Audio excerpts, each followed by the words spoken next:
Incluídes no repertorio un tema fascinante que é o de Rosariño de Enrique Curtier, non?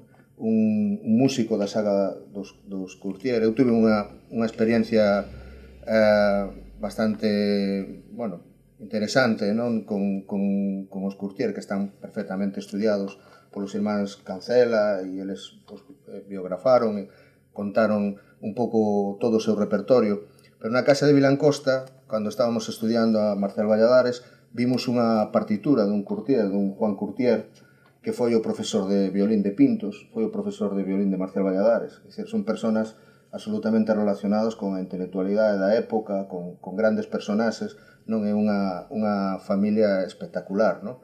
Rosario era unha das fillas de Enrique Curtier. Supoño que está dedicado a ela, non? Rosariño, ademais con ese nome galego con esa terminación galega tan bonita, non? Cariñosa, non? Tan cariñosa, non? Bueno, é un pouco, non sei, me parece que a peza que triunfase un pouco de Curtier, non? E que tocamos todos este dedicado, pois a súa filla tamén ten algo de simbólico, non? En todo isto. De motivo, sí. Nada, fixámonos no repertorio destes enormes da música galega, os 30s.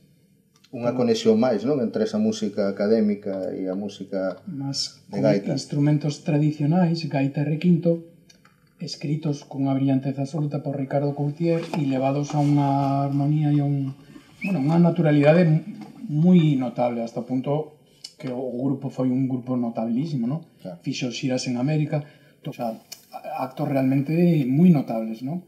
Para o que era a sociedade e os músicos máis ligados. Tamén a nobleza ou a burguesía entendía que non era exactamente un grupo, entendo eu, non? Un grupo de gaiteiros popular, tal, senón que había como algo máis, non? Un refinamento. Sí.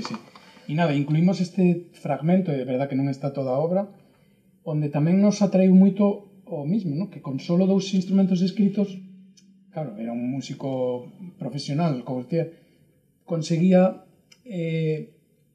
vislumbrar unha armonía que nos iba cantando. Entón, como non leválo ao acordeón, non? Esa primeira parte maior e despois esa segunda parte menor, que aínda que non hai sensible, recorda un pouco a menor armónica tamén, entón moi romántica realmente, non, a canción.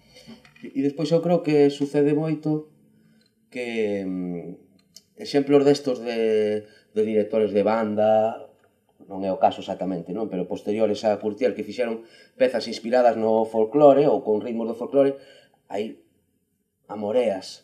Pero este tipo dou cunha clave melódica destas que vas tareando para casa, e esa é a virtud, o talento, independentemente que fora académico ou inculto popular, o que podemos entender como máis tal, a brillantece pasa como con Mozos do Penedo ou con pezas de compositores que teñen unha melodía, pois es que a vas tareando para casa. Entonces, que ben captou e que ben pillou a esencia, non? Da melodía, non? Do concepto da melodía popular, non?